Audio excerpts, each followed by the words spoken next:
Hello friends, அனைவருக்கும் வணக்கம் and welcome back to my channel. இன்றைக்கி நம்ம சேனலில் சூப்பரான ஸ்வீட் ரெசிபி வீடியோ ஷேர் பண்ணியிருக்கேன்.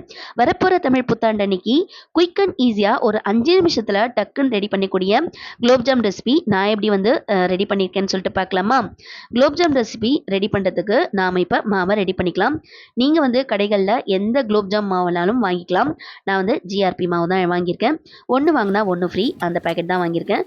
நீங்கள் வேணும்னா 2 பேக்கெட்டும் போட்டுக்கலாம். நான் இன்னைக்கு ஒரு பேக்கெட் மாவு தாங்க ரெடி பண்ணியிருக்கேன்.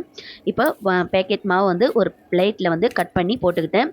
உள்ளே இருக்கிற கட்டி மாவெல்லாம் நல்லா உதிரி போல் பூ மாதிரி எடுத்துக்கிட்டு அதற்கு அடுத்தது பச்சை பாலை ஒரு திட்டமாக அரை கிளாஸ் அளவு எடுத்திருக்கேன். எடுத்துகிட்டு கொஞ்சம் கொஞ்சமாக ஊற்றி இதில் மிருதுவாக பிசைஞ்சிக்கணும். பச்சை பால் ஊற்றினா தான் நல்லா கோவா டேஸ்ட்டுக்கு வரும். காய்ச்சின பால் ஊற்றாதீங்க. பச்சை பாலை கொஞ்சம் கொஞ்சமாக ஊற்றி மிருதுவாக பிசைஞ்சு எடுத்துக்கணும். ரொம்ப தண்ணி பண்ணிடக்கூடாது. இந்த மாதிரி மிருதுவாக பிசைஞ்சு ஒரு 5 நிமிஷம் போல் ஊற வச்சு எடுத்துக்கலாம். மாவை ஊற வைக்கும் போது அதுக்கு மேலே எண்ணெயோ இல்லை நெய்யோ போட்டுட்டு இந்த மாதிரி மேலாக்கில் நல்லா மிருதுவாக பிசைஞ்சிட்டு ஒரு 5 நிமிஷம் போல் ஊற வச்சுடுங்க. அதுக்குள்ளே நம்ம மாவு ஊறுறதுக்குள்ளே இப்போ குலோப்ஜாமுக்கு பாகு ரெடி பண்ணி எடுத்துக்கலாம். இப்போ பாகு ரெடி பண்ணுறதுக்கு இந்த மாதிரி ஒரு அகலமான பாத்திரத்தை எடுத்துருக்கேன். எடுத்துட்டு ஒரு மீடியம் சைஸ் கிளாஸ் ஃபுல்லாக 2 கிளாஸ் போல் தண்ணியை ஊற்றிக்கிட்டேன். அதே கிளாஸ் அளவு 2 கிளாஸ் அளவு சர்க்கரையை போட்டுக்கிட்டேன். போட்டுட்டு ஸ்டவ்வில் வச்சு கொதி வர வரையும் நல்லா சர்க்கரையே கரையணும். நல்லா சர்க்கரை கரை வரையும் நம்ம கரண்டியில் கிண்டி விட்டுக்கிட்டே இருக்கணும். சர்க்கரை ஃபுல்லாக கரைஞ்சி வந்ததும் நல்லா ஒரு 2 ஏலக்காவை நல்லா தட்டி போட்டுருங்க. இல்லை ஏலக்காய் தூள் இருந்தாலும் உங்ககிட்ட அதில் போட்டு விட்டு நல்லா கொதிக்க விடுங்க. இது கொதி வரதுக்குள்ளே நம்ம மாவு ஊறிடும். அதுக்குள்ளே நம்ம குலோப்ஜாம் பால்ஸ் ரெடி பண்ணிக்கலாம். உங்களுக்கு எந்த சைஸ் வேணுமோ அதற்கேற்ற பால்ஸை நீங்கள் ரெடி பண்ணி எடுத்துக்கோங்க.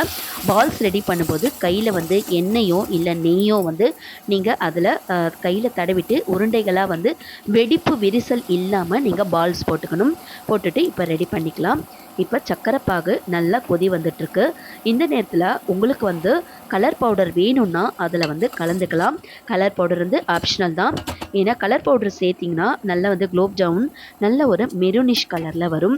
இப்போ பாகு எப்படி பார்க்குறது அப்படின்னு பார்க்கலாம். சக்கரை பாகு எப்படி பார்க்குறதுன்னு பார்த்தீங்கன்னா ஃபுல்லாக பாத்திரத்தை சுற்றி நல்லா ஒரு வேர்வை தண்ணி மாதிரி பாத்திரத்தை சுற்றி பாகு நல்லா சுத்தூரை வேர்வை தண்ணி மாதிரி இருந்திருக்கும். அந்த டைமில் பாகு வந்துச்சுன்னு நம்ம தெரிஞ்சுக்கலாம். இல்லை அப்படி உங்களுக்கு கையில் தொட்டு பார்த்தீங்கன்னா ஒரு கெட்டி பதத்துக்கு திக்னஸாக இருக்கும்.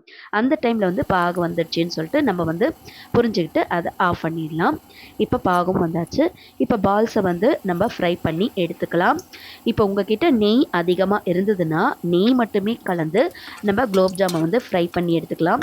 இல்லை உங்ககிட்ட ரீஃபண்ட் ஆயில் இருந்ததுன்னா ரீஃபண்ட் ஆயில் கொஞ்சம் நெய் கொஞ்சம் போட்டு ஃப்ரை பண்ணி எடுத்துக்கலாம்.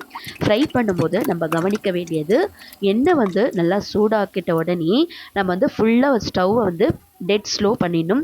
அப்போ தான் பால்ஸ் போட்டு கிண்டும் போது 4 பக்கமும் வேகும். நம்ம அதை போட்டுட்டு ஃபுல்லாக அந்த எண்ணெயை கரண்டிலேயே ஃபுல்லாக மேலே எண்ணெயை பூரி வறுக்கிற மாதிரி அந்த மாதிரி ஃபுல்லாக எண்ணெயை போட்டு நல்லா திரட்டி விட்டுக்கிட்டே இருக்கணும் நம்ம கரண்டியில். அப்போ தான் குலோப் ஜாமுன் மாவு 4 பக்கமும் வெந்து ஒரு ப்ரௌனிஷ் கலரில் கோல்டன் ப்ரௌனில் கலரில் வரும்.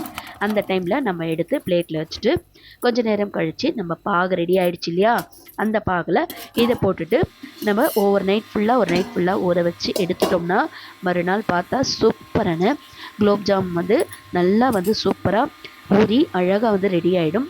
இப்போ நம்ம சர்வ் பண்ணுறது எப்படின்னா நம்மக்கிட்ட முந்திரி பருப்பு பிஸ்தா பருப்பு எது இருந்தாலும் ஒரு பவுல்ஸில் போட்டுட்டு சக்கரை பாகு அது மேலே போட்டுட்டு குலோப் ஜாமுன் போட்டுட்டு அதுக்கு மேலே உங்ககிட்ட கேஷ்நட் எந்த ட்ரை ஃப்ரூட்ஸ் இருந்தாலும் அதை போட்டுட்டு நம்ம சர்வ் பண்ணிக்கலாம்.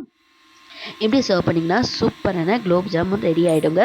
நீங்களும் இதே மாதிரி தமிழ் வருட பிறப்பன்னைக்கு இந்த குலோப் ஜாமுன் ஸ்வீட்டை ஒரு 5 நிமிஷத்தில் டக்குன்னு செஞ்சு ரெடி பண்ணிவிடுங்க. இந்த வீடியோ உங்களுக்கு பிடிச்சிருந்தா மறக்காமல் சேனலை சப்ஸ்கிரைப் பண்ணிக்கோங்க. இதோட நெக்ஸ்ட்டு சூப்பரான ஒரு வீடியோவில் மீட் பண்ணலாம். நல்லதே நினைப்போம், நல்லதே நடக்கும். தேங்க்யூ ஃப்ரெண்ட்ஸ், டேக் கேர், பாய்.